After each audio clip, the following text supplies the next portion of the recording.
Pray to all of the Twitch gods right now because I am joined by Charlie and Will from Colosseums, and it looks like everything is working. I can hear you guys. How are y'all doing today? Yeah, it's great, man. Great. Yeah, Cheers. really good. Sorry to Thanks be for here. having us. Yeah, absolutely. Welcome to Pulse of the Maggots. It's your first time on here. We're happy to have you guys on here. How have things been going in your neck of the woods so far? Go for it, Will. Yeah, really good. Keeping busy. We've sort of been working on our EP release over these sort of past few months, and where we are in the UK right now. There's shows happening again, so that's something I've been concerning myself with. Getting myself to shows, and we're getting ready to hopefully play some of our own pretty soon. So that's kind of where we're at. Charlie, are you gonna add anything to that, or? Yeah, there's a lot of stuff going on behind the scenes as well, so we've all been like working hard on that stuff and then just trying to get back and enjoy music again because it's been way too long. Yeah, I feel that. So it Mhm. sounds like you guys haven't played any shows yourself yet. But what are some of the ones that you've just like popped out to so far that have gotten you feel like, oh shit, things might be starting to get back to normal? So I was at a Blood Youth and Death Bloom show on Saturday, and that was just like super near me. It was awesome. Shout Yeah. out to those guys! Like awesome shows. It was a co-headliner, and yeah, it was just real nice to sort of get back into it. You went to see Monasteries, didn't you, Charlie? Yeah. I went to see my guy Josh from Monasteries. That was I think that was a few weeks ago now, but and I've been to like a couple of my mates that have been Hmm.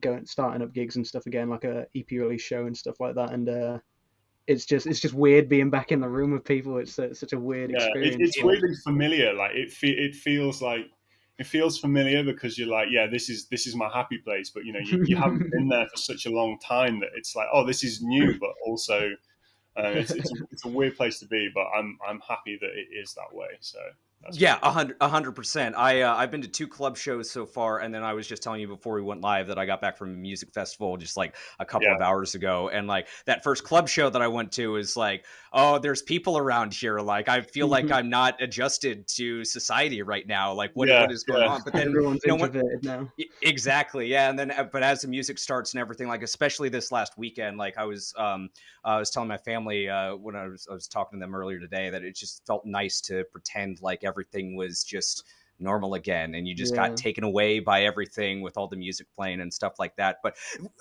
where you guys are here to talk about your band and shit like that. Like let's get into that. Sorry, like I can go on forever, which I think is why they have me here or something. I don't know. But No so problem. as we heard from Putrid, you guys don't sound like a lot of bands. So for people that haven't heard you before, how do you describe your sound and what you guys do to people interested? We get that a lot. Yeah. It's kind of that's kind of our whole like aim, to be honest, like Hmm. to stand out and to be different and kind of bring everything that each of us like love musically together. So like I think we've had like some good descriptions from other people. Like one person, I think it was Nick Nocturnal, the YouTuber. I think he described Yeah, us yeah, as I know Nick. We did a fuckboy we did a core. stream together. Yeah, fuckboy core is what we got from him, Yeah, that was which fun. we thought was pretty accurate. Yeah, yeah, And we've had like the kind of pop metal, trap yeah. Pop metal metal's kind of one. like, yeah, all these So, things combined. But yeah, there's definitely elements of all of it together because mhm. it's literally what we all listen to just put into one, and we kind of not a lot of people are that like in the metal community especially are that kind of diverse, and like a lot of people are like die hard metal, only metal, that's what I Mhm. want, like, and I respect that. I was that guy for a long time, but then Sure, we all were. yeah, yeah, for sure. And so yeah, when we kind of bring everything in, it kind of what it turned into, to be fair. And that's what we wanted as well. We didn't want to be like, it's such a like a cliche thing to say, we didn't want to sound like every other band, but Of Yeah, like course. literally everything ever like. that's what we do, and it gets us excited, like to Mhm. hear our music and to write our music, and that's why we do it. It's why we enjoy it. Yeah, and it's cool as well because like you know, like our drummer Sam plays with his brother in like a sort of jazz fusion kind of thing, and he brings Mm, that kind of like jazzy rhythmic kind of vibe to it. And the you know, chops. obviously Charlie plays 8 and 9, all sorts of numbers of strings, like with bass strings and stuff. So that brings like its own kind of like little bit of flavor as well. And you know, that's just, you know, we just try and mix it up a bit, like our with each of our singles, we like to do something that like it's a bit unpredictable, like people maybe wouldn't quite expect. I don't think people who know us would expect what our latest single is going to be. I don't think that they expect that it is how it's going to be, but it is that way because we like to be a bit playful with that kind of thing. And yeah, Sure. I think that's kind of that's where I'd say our sound sort of lies, kind of thing. Yeah, yeah, and like Charlie, you touched on something that like I was literally just kind of thinking about it as you were saying it, where like first, you're saying that you guys are doing what gets you excited and what you want to hear and what you want to listen to and stuff like that, which is just like metal, like that's what it's about. Oh yeah. But like you talked about how I was a like only metal and only going to be listening to that type of thing. Like we all start out kind of that way, I think, because of the general culture that has been Mm. around for so long. And like that's one things that we talk about here. My co-host Corey and I, just like very much like down with genres, down with gatekeeping, down with elitism. Just like if Mm-hmm. you listen to it, like love what you love. So I guess I got like a two-part question. I'm curious on your theories because I have my own, but your theories on why sometimes it feels like in metal that it feels like people are like stuck into like one sound, or it has to be like this or it has to be like that. And then after that, like what do you all think that you're doing to kind of like break out of all of that? I think for that first question, from someone that went through it themselves, I think it's kind of like a lot of people that listen to metal music are like they're different. Like you have like for example, when you're in school, you had like the crowds. You had the crowds of the popular kids. You had like the sports kids and all that stuff. And then you had like the people that listened to metal, and they weren't necessarily the cool kids. Let's say Mm-hmm. bit bit of a Yeah. cliche thing, It's but me. like You're it, I describing was me. a sports kid. And a but it was like it was your thing, and that's what I think people like. When someone has their own thing and it's special to them and no one else can kid. touch it, that's why it's like their baby, likes their music. No one can say anything. But then when people kind of take that and go, okay, well, I'm going to take that and I'm going to put this in it, or I'm going to do that in it, or for example, like we do, where we take maybe more popular sort of stuff that people in that crowd might turn their nose up to, or think that it's commercial or not human, or all of these things that people say about pop music, but bring that into it, it kind of gets turned away because there's the negative reinforcements with it. But I think it's only until you find like someone in that genre or someone that's outside of it that you like, that it kind of starts to open up a bit. Because Mm. if you like, I don't know, if you like rap and you like Kendrick Lamar, if you like someone like that, and then someone in the metal world is doing that kind of thing, metal, but then they're putting a bit of rap in it and they're doing a bit like that and they sound a bit like that person you like, it kind of makes you go, okay, well, I like them. And it's the familiarity, I think, is that's kind of my theory behind it. That Mm-hmm. yeah, it's like people want to hear what they like, but yeah, if you have to get them to like it, basically. Yeah. I definitely agree with Charlie there. Like, I think it's a gradual process of change. I'd probably say that everyone's taste is always changing, but some people just change really slowly, and that's maybe why sometimes it Hmm. seems like people gatekeep, or they have these quite fixed notions of what something should be. Mm-hmm. And I think as a band, obviously, like all bands, like their sound evolves, their sound changes, but I think keeping it a good mix of what makes you happy is a pretty good way to approach songwriting, because it's fulfilling and it's constructive. And um, I guess that's kind of like how we approach that kind of idea of things changing, that sort of constant. It's a taste thing. Like you can't get too into like the idea of what do people like and why they like it, because it's like a void, like. Yeah. You can't please everyone. But it's a gradual process of change, and I think experimenting and keeping it sort of a mix of ingredients that is satisfying to us is kind of how we approach that sort of. Sorry, I was thinking too hard about the first question. What was the second question again? No, just like how are you guys trying to like break the molds and kind of like get Okay. out of the whole like we have to be in this box type of thing. Yeah, like following what Will said, like we write music that we want to hear, and we'll write music that we think we like, and then give it a couple of weeks or a couple of months or whatever, and we'll go, you know what, actually we don't like that anymore, so we'll get rid of it. And it's kind of like there isn't you can't put a limit on yourself really, because if you enjoy something and you enjoy where it's going, then go with it. Like I've been in plenty of bands before where I've either been playing someone else's stuff or playing stuff that it's generally when I'm playing someone else's stuff, like guitar riffs that other people have written and stuff like that, where I'm like, okay, I'm playing this genre that I like, but I'm not enjoying it because it's not me. It's not what I would do. Like it's not far from it, but it's not me. And so when you kind of put your own touch onto it, it becomes yours, and you obviously get more fulfillment from doing something that's yours. Some people are different, like session people and all that. They must get their fulfillment from it, but like for us, I know that that's what we do. We kind of take what we love from everywhere, and luckily we all like the other things that each person likes as well. Yeah. So it kind of works out for the best.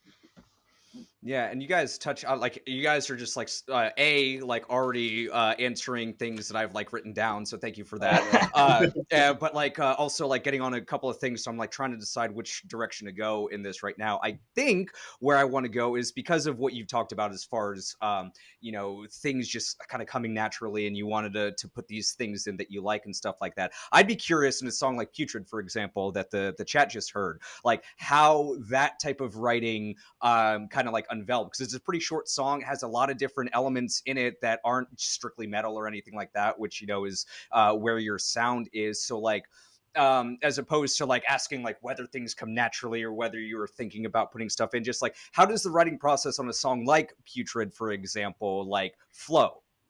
So the cool thing about that song is literally last night we have a WhatsApp group where we all talk, and I was going back through, because a lot of the times someone will have an idea, they'll send it in there, everyone will go, man, I don't know. Like especially with like COVID and all that stuff, it worked out really great for songwriting. But and I was looking back to videos of the early stages of that song and how far that song came from then to it is now. So the song was one of the songs that the boys had already started on when I joined the band. Before you joined, and the song was kind of, there wasn't so much poppy stuff, like there was like kind of a riff, and then like the riff kind of dropped out and it stuff. wasn't really replaced by anything, and we were like, we need to put something here. And so that intro sample, but not the talking, there's kind of like a synth sample behind that goes like what, and that was kind of the main thing that was there, and the talking intro. But then in terms of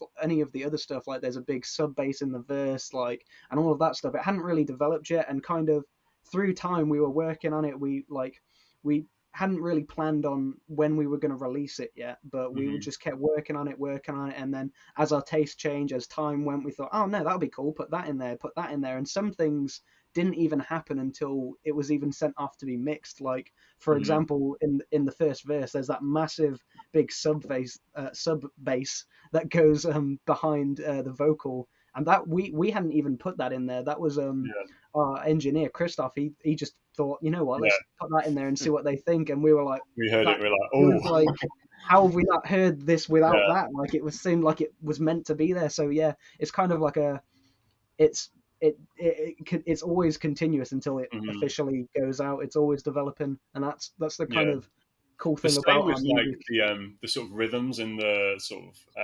pre-chorus, like they were like a simplified version, and I think you and Sam looked at them, didn't you? And you were like, oh, okay, so we'll put the ghost notes here, and we'll put an extra triplet in here. It wasn't even that. It was like I had an idea. We had like a recorded version without drums, and then when we went to track drums, Sam does his thing, and he came out with some different stuff on the day, and I was like, you know what, that's cool. I'm gonna make my part work with that now. And then my part developed and became cooler because of his way he was thinking while he was actually recording it. Because the way Sam records is we give him the basic idea, and then he'll go in and he'll go, okay, well, I'm gonna make it me now.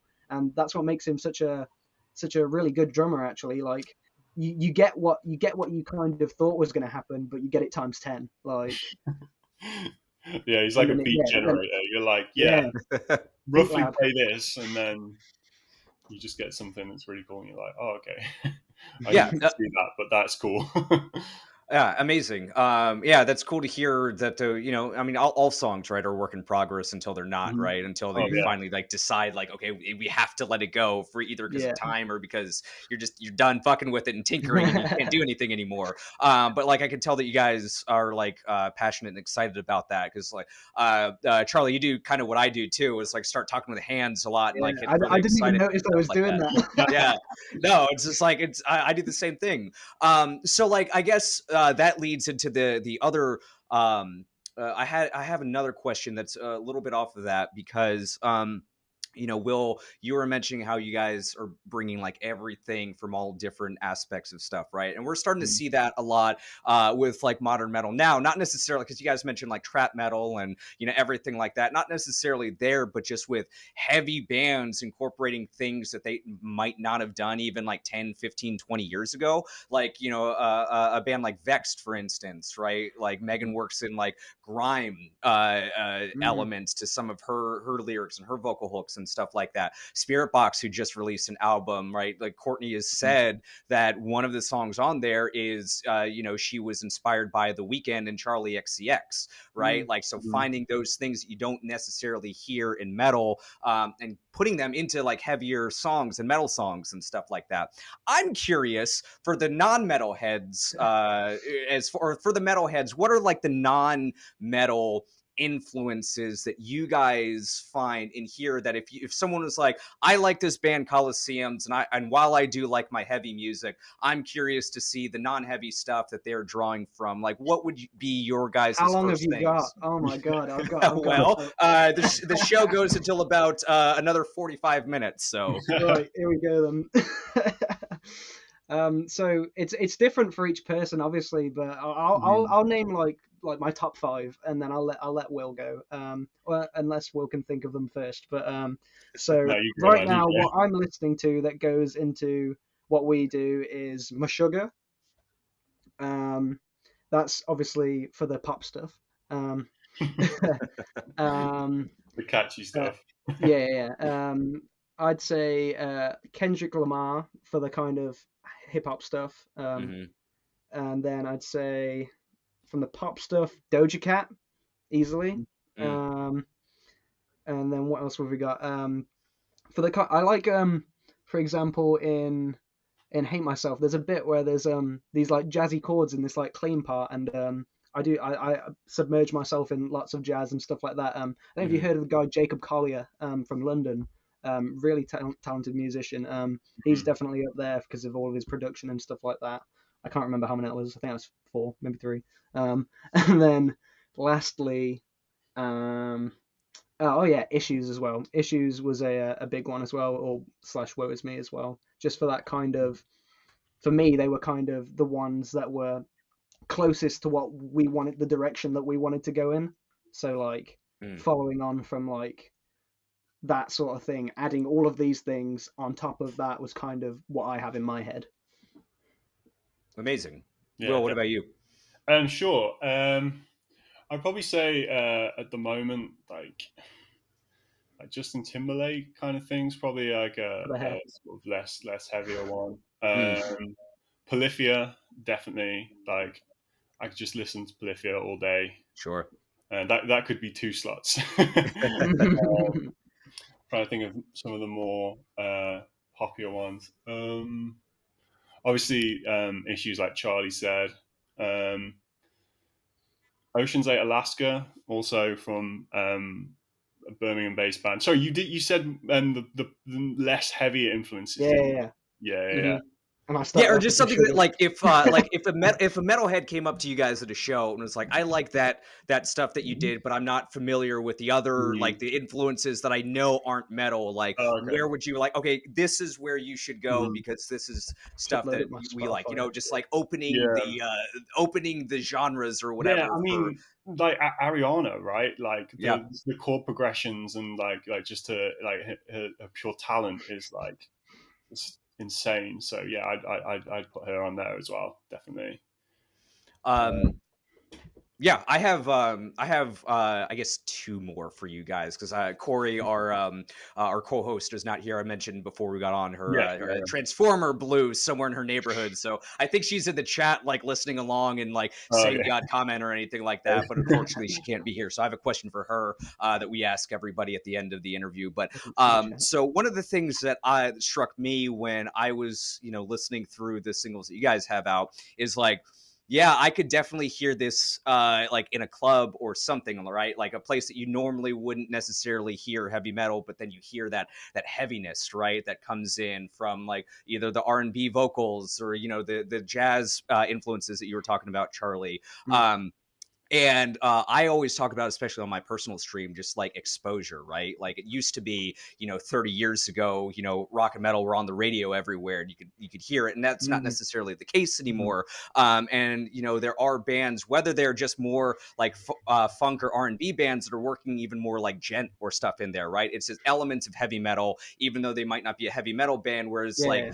I don't know which way you guys lean as far as like we're a metal band that incorporate this or we're this that incorporate metal. Whatever it is, it doesn't matter. But like, I'm curious as far as how you think music like this will, I guess, get out there more. Like, what is the best way to introduce more heavy metal to the masses and people that are into R&B or jazz or hip hop or something like that? Is it just like writing heavy bounce riffs into like R&B songs so that people dancing in the clubs are like, this heavy shit is cool, like I want to check that out? Like, what do you guys think? I kind of think that was kind of one of the targets that we had in general with this band, was to kind Yeah, of take like metal and like kind of bring it more to people that aren't exposed to it or might turn their nose up to it or like aren't really about that sort of thing. yeah. Because Sort of you look all across like TikTok and stuff like that, and you get all these people that are dressing like they listen to metal, but Mhm. then they're listening to like SoundCloud rappers and stuff, and you're like, okay, but that's that okay, I'm not sure, whatever, okay. Yeah, But yeah. I think if you kind of, because you can go about it the way that we kind of go, which I think is to kind of, you can have a general sound, but we kind of have that general sound, but we try to like take each song and maybe go a little bit more in one way depending on the song. So one song might be a bit more metal, one song might be a bit more lighter. Like our latest song, "Hate Myself," that one is a bit lighter than I feel than Putrid was. Yeah, yeah. Um, but it's still got that big breakdown in it, like 8 string guitar crushing, like anyone could like, oh yeah, turn their nose to that. But then also you kind of have that kind of catchy chorus. You've got those down bits where it's kind of chill, The almost like ad libs in lo-fi the in last some parts. chorus, Like they're kind of soulful. Like it's yeah, got yeah, yeah. aspects of both. So So I think take that's what my 2 cents would be, is to like kind of take it song by song, and maybe if your goal is to try and impress someone in that kind of genre, then maybe if you write a song that sounds more like that, go, okay, like let's see how they handle it. See if that is, maybe it's too much. Maybe a song that doesn't have screaming in it yet. So first they get on with the singing, and then maybe a little bit, and they open up to the idea, that kind of thing, like you would with anyone weaning something onto it type of thing. Mhm. Metal, once they're on it, they'll be addicted. Yeah, I always say that the harsh vocals are one of the biggest blocks or like Mhm. roadblocks into like people really diving into heavy music. Because I know friends that I like don't love know what heavy they're music to this saying. day. Yeah, exactly. Yeah, it's like, but like they, Oh I know god, friends that are into heavy music to this day that didn't get along with any type of like death metal or anything like that that had Yeah. those types of vocals in it. And then they look back now, it's like, what the fuck was I thinking? Like, this shit is awesome.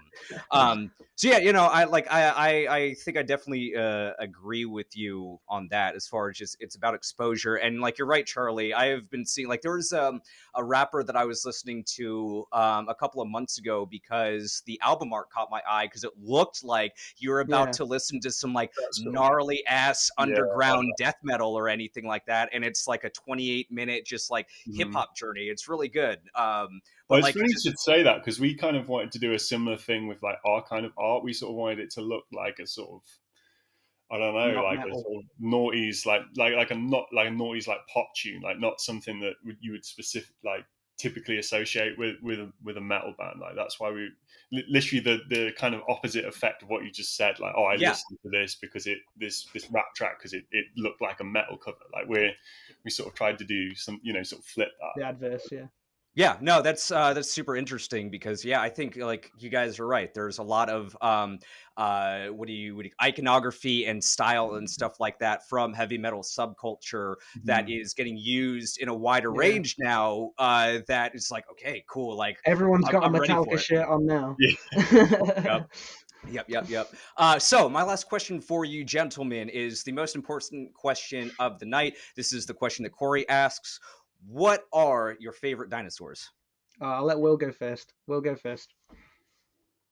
Baryonyx, I'd say. He's a big boy. He's a fish eater. Yeah, you know, he's just a bit of an all-rounder, isn't he? He's got a nice set of sharp gnashes on him. I'm gonna give you a visual representation of mine to show kind of, because I've thought about it. Charlie's Oh boy! so Oh, here we go. Yeah. So this is one of my guitars, and we've got a little Velociraptor just chilling on there at the. Oh yeah. I got one here with me just to say hi. He's giving you a thumbs up. Just as if that wasn't enough. Corey is freaking out right now, Hell yeah. Charlie. That you are just like ready, prepared. Have I've the got little more. Don't figure. worry. Look at this. Yes, there. Oh, she's gonna be so pissed that she wasn't I'm a here to be dinosaur able to fiend. look She at this. missed. We'll have you guys back on, and you can like regale her with all of your collection of collectible dinosaur toys and everything like that. Amazing shit. Awesome. Yeah, amazing stuff. So your EP is coming out when again? Remind the people.